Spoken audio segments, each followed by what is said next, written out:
released a brand new commercial featuring Caitlin Clark and her new Kobe shoe that she released today. And I saw this commercial yesterday on social media. I thought it was so cool. There's a shot when she's in the locker room and she opens her eye and it like turns into what looks like a snake eye, but when you zoom in, it's actually the Kobe. Nike just made a big surprise move, and Aya Wilson is really upset.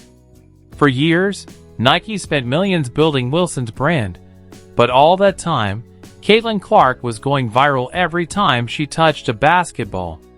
Now, Nike finally realized who the real star is. Nike finally delivers Caitlin Clark PE. Is this the first Caitlin Clark exclusive Nike commercial since she's entered the WNBA? I know she's made a cameo here. She's made a cameo there. She was featured as part of this rollout here, featured as part of this rollout there. But is this our first official Caitlin Clark solo commercial since she has joined the WNBA? Nike has been backing the wrong player all along. Now that they're switching focus to the woman who actually sells products, Aya Wilson is completely losing it. But this isn't just about sneakers. It's about Nike finally admitting they favored someone whose shoes barely sell, while Caitlin Clark's gear sells out so fast it crashes their website. Caitlin Clark and Nike are officially dropping Caitlin Clark's Indiana Fever player-exclusive Kobe 5s in just a couple weeks. So this shoe was first seen being worn by Caitlin and was thought to be a colorway made just for her up until just a couple days ago, where Nike's official images of the shoes got leaked and the announcement was made saying that everyone will now have a chance to. Let's talk numbers, because numbers don't lie, even if your pride does. Aya Wilson's Nike A1 shoes sold out in 5 minutes back in May. But that was only because Nike released a small number on purpose to make it look big. On the other hand, Caitlin Clark teamed up on a Kobe collab, and 13,000 pairs were gone in just minutes. Not 5, just minutes. Well, I don't think I'd be in the wrong to say Caitlin Clark's Kobe is the sneaker of the week, and everyone's focus is mostly on this one. If you really wanted that shoe, I hope you put your footwork in, because there's supposedly only 13,000 pairs of sneakers out tomorrow. Combine that with a really high resale value, I expect this shoe to be a relatively difficult comp.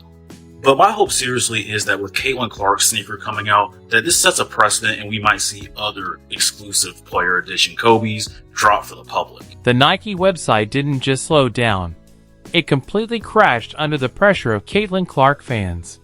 Right after her shoes dropped, resale prices jumped to $350 to $600.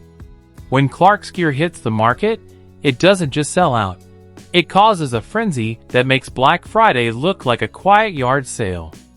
These things is some fire. I'm telling you, where there's smoke, there is fire, and these things is hitting so hard. And who got a buy? Who a shoe plug? Because I need 2 pairs. I need one for the sneaker wall, and I need one for my feet, because these things is hitting right here, and no, I don't want to pay $600 on Go. Now here's where it gets interesting. Nike spent 2 full years building Aya Wilson's signature shoe line, treating her like royalty. She got custom logos, full design control, even added Celtic symbols for her parents and quotes from her grandmother. It was basically a family scrapbook turned into a... I lost all respect for A'ja Wilson. I don't want to hear her opinions. I don't care what she has to say from this point on. When you keep a Nike deal 2 years in secret while you're spewing all that crazy stuff about Caitlin Clark in the Time magazine, read it. Read what she said in the Time magazine. Yet you had a Nike deal the whole entire time.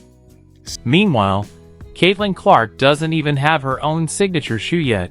She's just wearing Kobe hand-me-downs, and those still outsell Aya Wilson's custom-designed sneakers by a huge margin. Nike gave Wilson everything she wanted, but somehow, Clark's basic shoes get more attention than Wilson's perfectly planned designs. So it's finally here. Caitlin Clark sneakers from Nike is finally dropping. She was signed to them last year, and the sneakers is a year late in my opinion, but nonetheless I'm excited because these sneakers is finally coming out. But what does annoy me a little bit is that this is a collaboration with Kobe. Now, Kobe, respect to Kobe, legend, rest in peace, great basketball player. But in my opinion, Caitlin Clark is a big enough star and she's creating her own legacy. So I feel like, at least for her first sneaker, it shouldn't be a collaboration with any other player, dead or alive, in my opinion. I feel like Caitlin should have, for her first shoe, had her own original design just for her. No collaboration. Now let's talk about the real issue. Aya Wilson's me first mindset. She's been chasing the spotlight like she's running for president of basketball. She got the signature shoe, the mysterious custom logo that no one really understands, and even Nike ads directed by Malia Obama. But she still acts like the world owes her something. Meanwhile, Caitlin Clark just shows up, plays ball, and accidentally becomes Nike's biggest star since Michael Jordan. Wilson keeps demanding respect. Clark keeps earning it by breaking the internet. And all this was done while the shoe's being developed, while the collection's being done. To demonize Caitlin Clark and try to label her as a privileged white girl that's getting all the privileges, even though she earned everything she got. This ain't about color. This is about good and bad. And I honestly find this a little evil. I find this evil. This is beyond bad, because you had the ability to speak up and say, hey, everybody, relax. Don't get on Caitlin Clark. She got a shoe deal. That's cool. I got one too. Mine's taking a little bit, but it's going to come out. Just be patient. She could have came out and said that, but she didn't. They gave her a $20+ million contract, built full marketing campaigns around her, diamond in the rough image, and pushed her story like a salesman trying to hit a bonus. But you can't fake what Caitlin Clark is naturally. She signed her 8-year, $28 million deal and instantly became Nike's biggest asset, without them even trying. Every time she steps on the court in Nike gear, it's like millions in free advertising. Wilson needs cameras, scripts, and a whole team. Clark just needs to show up. Nike did not fumble Caitlin Clark. It takes years and years of research and development and building and designing and trialing and erroring to build a custom shoe line. Caitlin Clark has played in only Kobe 5s and Kobe 6s almost exclusively for like the last 3 or 4 years. If they are building a shoe for Caitlin Clark, that Caitlin Clark is going to wear, that she's going to sell, that she's going to give away to her teammates, to her fans, to whomever, it has to be as good as, if not better, than the Kobe 5 or 6. And there's new Kobe variants out and she doesn't wear them. She signed a $28 million 10-year contract with Nike. Year 2. We're in year 2 of that. The shoes are coming. They have to design them. It takes several years for this to happen. We're not just doing a colorway like Paige. Caitlin Clark brought in about $82.5 million in economic impact for just the state of Iowa. That's not a typo. One player. One state. She's not just a basketball star, she's a full-blown cultural icon.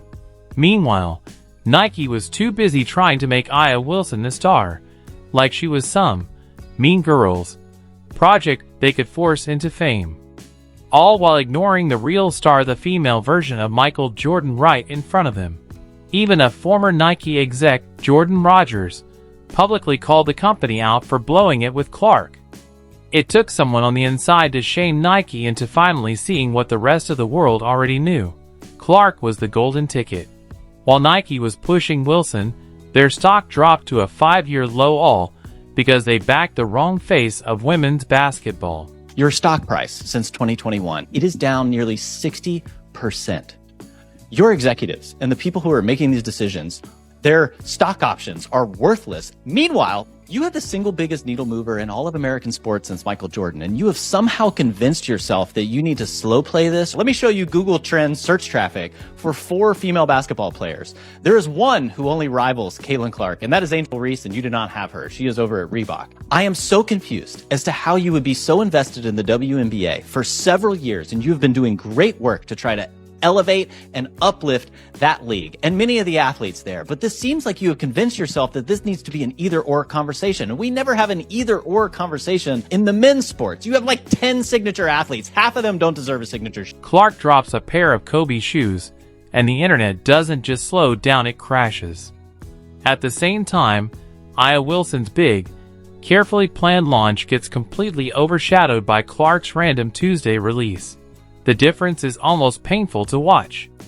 Wilson needs months of prep, ads, and promo tours just to sell shoes. Clark just makes one post, and suddenly people are lining up at stores like it's a Supreme drop. But here's what really has Wilson upset: Nike is finally admitting what everyone else already knew. Clark doesn't just sell sneakers. She sells dreams. The market has spoken with its money, and the message couldn't be clearer. Caitlin Clark is the future. Aya Wilson is old news trying to hang on in a game that's already moved on. I just felt like across the board, this commercial was a 10 for 10. And a lot of people have been getting on Nike because they don't feel like they have been promoting Caitlin as much as they should. But I will say we have to give credit where credit is due. I feel like in the past month or so, they had been tweeting about Caitlin more. And then obviously with this shoe release, they made this super sick commercial to promote it. And of course, just today, Caitlin Clark's new Kobe PE shoe sold out in less than a minute. And I saw so many tweets about this, so many people who were so sad that they missed out on the shoe. I saw that there was this one Dick's store and people were lined up around the corner, like camping out, trying to get this. They gave Wilson everything: MVPs, titles, gold medals. But even with all that, they still couldn't create the genuine fan love that Clark gets naturally. Wilson's resume looks great on paper, but Clark's influence goes way beyond stats. She's not just a great player, she's a cultural icon who happens to play basketball. There's a big difference, and Nike finally gets it now. The truth is, real charisma always beats a forced story. Clark never tried to be the face of women's basketball. She became it just by being great. Wilson, on the other hand, has been campaigning for that spot like it's a job she thinks she's owed. I find it's very deplorable to me. I find it's very deplorable that you allow Caitlin Clark to get crapped on that whole entire time and even speak up. And on top of that, Nike's a bunch of a-holes too, because they didn't speak up and defend Caitlin Clark or speak up and say, hey, we got Aja's shoe coming. We got Aja's shoe coming. Just got to be patient. Caitlin Clark's going to get hers too. I don't understand the tactics here. All you're causing controversy that didn't have to be there. You're calling division where it didn't have to be there. You're calling racial, issues where it didn't have to be there.